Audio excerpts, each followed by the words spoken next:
Donald Trump இப்போ ஈரானோடு நீண்ட கால போருக்கு தான் தயார் அப்படிங்கிறத வார் ரூமில் வச்சு சக அதிகாரிகள்கிட்ட பேசியிருக்கிறத தகவல் ஒன்று ரிலீஸ் ஆகிருக்கு. அடுத்து என்ன செய்ய போகிறாரு அப்படிங்கிற பெருத்த எதிர்பார்ப்பு எல்லாருக்குள்ளேயுமே இருக்குது. ஆனால் ஈரான் கிட்ட இப்போ ட்ரம்ப்பினுடைய குடும்பியே மாட்டியிருக்கு. எப்படி தெரியுமா? 15 யுஎஸ்ஏவினுடைய ஏவுகணைகள் இப்போது ஈரான் வசம் இருக்குது. இது எப்படி அவங்க கிளையில் போச்சு?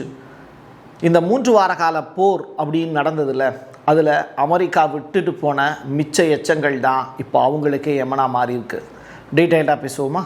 வாங்க பார்க்கலாம் உறவுகளே. இது பிரசாத் சிக்னேச்சர். உங்களுடைய தொழில் சம்பந்தமான விளம்பரங்களை நமது சேனலில் ஒளிபரப்ப உங்களுக்கான அருமையான வாய்ப்பு. Prasad signature media broadcasting private limited. நீங்க நியூஸ் ரீடரா மாறணுமா? கண்டென்ட் கிரியேட்டரா உருவாகணுமா? சேட்டலைட் சேனல்ல ரிப்போர்ட்டரா வேலை பார்க்கணுமா? டாக்குமெண்ட்ரி மேக்கிங்ல இருந்து ஜேர்னலிசம் பற்றிய முழுமையான பயிற்சி பெற உங்களுக்கான அருமையான வாய்ப்பு. எங்களை தேடி வாங்க. ஆன்லைன் மற்றும் நேரடி பயிற்சி வகுப்புகளும் சர்டிபிகேட் கோர்ஸாவே கத்துத்தரும். மீடியா துறையில் 10 ஆண்டுகளுக்கு மேல அனுபவம் உள்ளவர்கள் பயிற்சி கொடுப்பார்கள். வாய்ஸ் ஓவர் தொடங்கி வாய்ஸ்லெஸ் பீப்புளுக்காக உங்களை சிறந்த ஜேர்னலிஸ்டா உருவாக்க வேண்டியது எங்களோட பொறுப்பு. ஸ்கூல்ஸ் அண்ட் காலேஜஸ்ல ஜூனியர் ஜேர்னலிஸ்ட்ங்கிற பேர்ல ஒர்க் ஷாப்பும் கண்டக்ட் பண்ணி கொடுக்கிறோம். மோட்டிவேஷனல் ஸ்பீக்கரா கடந்த 15 ஆண்டுகளா கல்வி நிறுவனங்களுக்கு நிகழ்ச்சிகளும் நடத்தி தரோம். தொடர்புக்கு 9944790333 94493594 prasad.signature@gmail.com. ஆப்பிரிக்கா மேலே எப்பவுமே இந்த வளர்ந்த நாடுகளுக்கு தனி கண் இருந்துக்கிட்டே இருக்கும். அந்த வகையில் மாலி அப்படின்னு சொல்லி ஒரு கண்ட்ரி, அது எங்கே இருக்குது அப்படின்னா சஹாரா பாலைவனம் இருக்குல்ல, அதற்கு பக்கத்துலேயே இருக்குது. ரொம்ப வளமான பகுதியா அப்படின்னு கேட்டால் கனிமங்களும் தனிமங்களும் நிரம்ப பெற்ற ஒரு பூமி. அதை திருடுறதுக்கு எல்லா வளர்ந்த நாடுகளும் ஆசைப்படும். அதே மாதிரி தான் ரஷ்யா அவங்களுக்கு துணை செய்கிறேன் அப்படிங்கிற பேரில் இப்போ ஒரு சம்பவத்தை பண்ணியிருக்காங்க. ஏப்ரல் மாதம் 25 சரியாக ஒரு 4 நாளைக்கு முன்னாடி மாலியில் ஒரு ஆட்சி கவிழ்ப்பு முயற்சி நடந்தது. 12,000 போராளிகள் அதில் ஈடுபட்டிருக்காங்க லோக்கலில். இதற்கு 4 முக்கிய நகரங்கள் மீது தாக்குதலும் நடத்தப்பட்டிருக்கு. முக்கியமாக அந்த தலைநகரத்தை ஒட்டிய பகுதிகள். இதில் பாதுகாப்புத்துறை அமைச்சரை கொலை செய்வது உள்ளிட்ட நோக்கங்களோடு ஜனாதிபதி மாளிகையையும் குறி வச்சிருக்காங்க. ரஷ்யா இதை காப்பாற்றுச்சு அப்படின்னு எடுத்துக்கலாம். அதே நேரத்தில் அபகரிப்பதற்கான பெரும் முயற்சியிலையும் ரஷ்யா ஈடுபட்டிருக்குங்கிறதையும் புரிஞ்சுக்கலாம். இது தொடர்பான காட்சிகளும் ரிலீஸ் ஆகிருக்கு.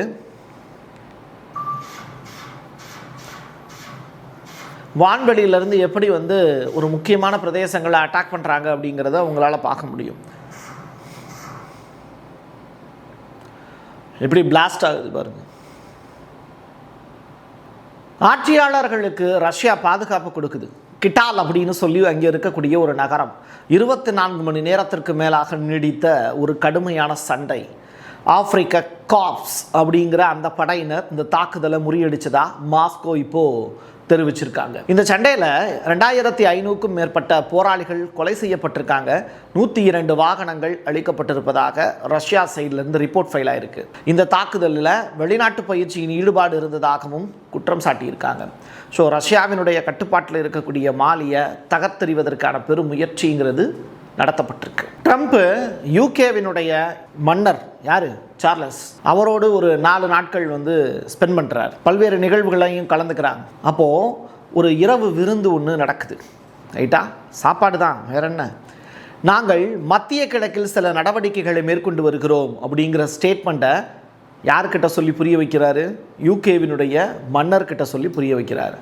ஏன்? ஸ்டாமர் சில விஷயங்களுக்கு ஒத்து வர மாட்டுறாரு. மன்னரையே வளைச்சி போட்டுட்டா தனக்கு ஈஸியாகிடும்ல வேலை. ஸோ அப்படிப்பட்ட விஷயங்களுக்காக தான் இந்த வேலையை செஞ்சுருக்காரு. நாங்கள் ஈரானை ஜெயிச்சிட்டோம் அப்படின்னு வேற மன்னர்கிட்ட சொல்கிறாரு. மன்னரும் சார்லஸும் என்ன பண்ணுறாரு அப்படின்னா, வீட்டுக்குள்ளேயே கிடக்கிறாங்க, அவங்களுக்கு என்ன தெரியும். உடனே ஆமாம்மா நீங்கள் ஜெயிச்சிட்டிங்க அப்படின்னு அவரும் சொல்கிறாரு. அந்த எதிரியின் கையில் அணு ஆயுதம் கிடைப்பதை நாங்கள் ஒருபோதும் அனுமதிக்க மாட்டோம் சார் அப்படிங்கிற வார்த்தையை சொல்கிறார்.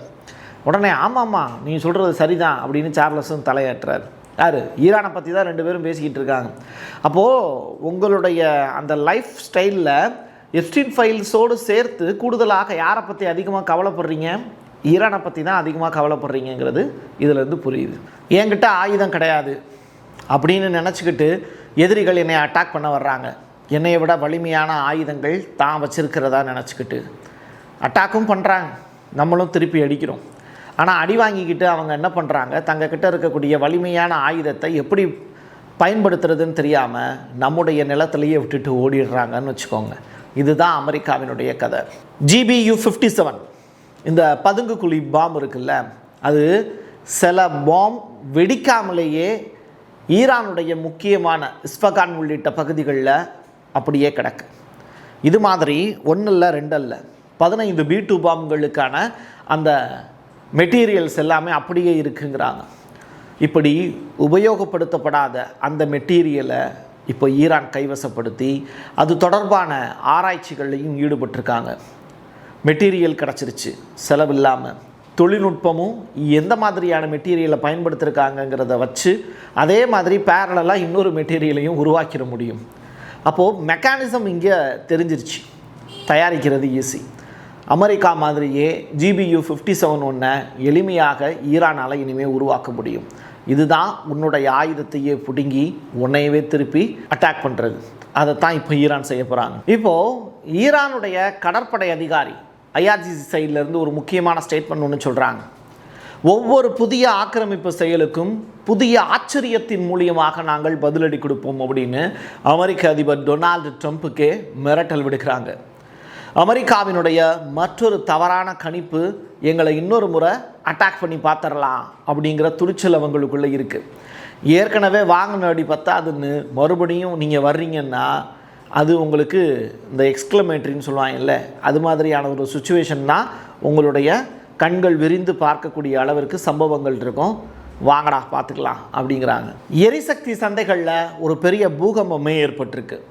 ஒபெக் அப்படிங்கிற அமைப்பில் இருந்து இப்போது எமிரேட்ஸ் வெளியில் வந்திருக்குல்ல, இதனால் சவுதி அரேபியாவுக்கு தான் ஒரு பேரழிவு அப்படின்னு சொல்கிறாங்க. இதை புரிஞ்சுக்கிட்டு தான் எமிரேட்ஸினுடைய தலைவர் இந்த முடிவு எடுத்திருக்காருன்னு சொல்கிறாங்க. ஐக்கிய அரபு அமீரகத்தோடு உலகளாவிய விநியோகத்தில் 44% இந்த ஒபெக் டீம் ஈடுபடுறாங்க. 2 உபரி உற்பத்தி திறன் கொண்ட மாபெரும் நிறுவனங்களும் அவங்க கையில் தான் இருக்குது. ஐக்கிய அரபு அமீரகம் இல்லாமல் ஒரு நாளைக்கு 5 மில்லியன் பீப்பாய்கள் ஒதுக்கீடு செய்ய முடியாது. அப்போது இங்கே உற்பத்தி அவங்க ரேட்டை ஏற்றிக்குவாங்க, இல்லை இறக்கிடுவாங்க அதிகமாக உற்பத்தி வந்துச்சுன்னா. அப்போ யாருக்கு லாபம் அதிகமாக கிடைக்கும்? UAEக்கு தான் கிடைக்கும். சவுதிக்கு நட்டம் தான் ஏற்படும். வரலாற்று சிறப்பு மிக்க எரிசக்தி அதிர்ச்சிகரமான ஒரு நேரம் இது அப்படின்னு ராய்ட்டர்ஸ் இப்போ செய்தியை பகிர்றாங்க. தொடர்ச்சியாக இது யாருக்கு நட்டமாகும் அப்படிங்கிறத வித்தின் 24 ஹவர்ஸில் வேர்ல்டு வைடாக செய்தி சேனல்கள் கவர் பண்ணாங்க. பாகிஸ்தானுக்கு தான் இது நட்டம்னு சில கூமுட்ட யூடியூபர்ஸ்லாம், சில எப்படி சொல்கிறது பொக்கிஷமான சேனல்கள்லாம் பாகிஸ்தானுக்கு நட்டமாயிடுச்சு, இந்தியாவுக்கு லாபமாயிடுச்சுங்கிறாங்க. ஐயா கொஞ்சம் படிங்கய்யா. ட்ரம்ப்புக்கு மறுபடியும் ஒரு பெரிய போரை நடத்துறதுக்கு விருப்பம் இல்லை அப்படின்னு சொல்கிறாங்க. அதே நேரத்தில் US காங்கிரஸினுடைய அழுத்தமும் அதுக்கு காரணம்னு சொல்கிறாங்க. இப்படிப்பட்ட சுச்சுவேஷனில் ட்ரம்ப் எடுத்திருக்கக்கூடிய அதிரடியான முடிவு என்ன அப்படின்னா, ஈரான் மீது நீண்ட கால முற்றுகைக்கு தயாராகுங்க, ப்ரொட்டஸ்ட் பண்ணுங்க ஈரான் மேலே அப்படிங்கிறாங்க. இப்போ இந்த ஆக்கிரமிப்பாளர்கள்லாம் ஒரு இடத்த டோட்டலாக முற்றுகையிட்டு ஒரு அவங்கள இயங்க முடியாதபடி சத்தம் போடுறது, ஒரு பெரிய மாசான ஒரு மாப் கலக்கக்கார கும்பல்லாம் ஈடுபடுவாங்கல்ல, அப்படி ஒரு சுச்சுவேஷனை உருவாக்குங்கிறாங்க. அது எப்படி செய்ய முடியும்? இராணுவ நடவடிக்கையை தவிர்த்துருங்க. அதே நேரத்தில் அவங்க மீது பொருளாதார தடை விதிங்க. அவங்க எண்ணெயை விற்பனை பண்ணுறதுக்கோ வாங்குறதுக்கோ உள்ளிட்ட விஷயங்கள் எல்லாத்தையுமே பிளாக் பண்ணிடுங்க. அந்த நாட்டின் மீது ஒரு பெரிய பொருளாதார தடை அப்படிங்கிறத ஒட்டுமொத்த உலக நாடுகள் மூலியமாக ஏற்படுத்துங்க. இதுதான் அவங்களுக்கு நம்ம கொடுக்கக்கூடிய நெருக்கடி ஆட்டோமேட்டிக்காக வழிக்கு வருவாங்க அப்படின்னு நினைக்கிறாரு ட்ரம்ப். இதுதான் அவருடைய அடுத்த கட்ட திட்டமா. ஆஸ்திரேலியாவினுடைய பிரதமர் அல்பானிஸ் இப்போ ஒரு முக்கியமான ஸ்டேட்மெண்ட்டை சொல்லியிருக்காரு. வேர்ல்டு வைடாக நடக்கக்கூடிய நிகழ்வுகளை இப்போ தான் அவர் கண்ணோக்கி பார்க்குறார். இப்போ யூடியூப்லேருந்து நமக்கு ஒரு வருமானம் வருது அப்படின்னா அதில் ஒரு குறிப்பிட்ட தொகையை யூடியூப் நிறுவனம் எடுத்துக்கிறோம். மீதி தொகை இருக்குல்ல, அது நமக்கு வர்றதில்ல. பேங்க் அக்கௌண்ட் வச்சுருக்காங்கல்ல, எந்த பேங்க்கில் நம்ம அக்கௌண்ட் வச்சுருக்கோமோ அவங்க ஒரு குறிப்பிட்ட தொகையை எடுத்துட்டு தான் நமக்கு கொடுப்பாங்க மீதி அமௌண்ட்டை. இது நடைமுறை. அந்த பேங்க் பிடிக்கக்கூடிய அமௌண்ட்டு டைரெக்டாக நம்முடைய கவர்மெண்ட்டுக்கு போயிடும். அதனால தான் இந்தியா முழுவதும் யூடியூப், ஃபேஸ்புக், இன்ஸ்டாகிராம் உள்ளிட்ட நிறுவனங்கள் செயல்படுவதன் மூலியமாக இந்திய அரசுக்கும் லாபம் கிடைக்குது.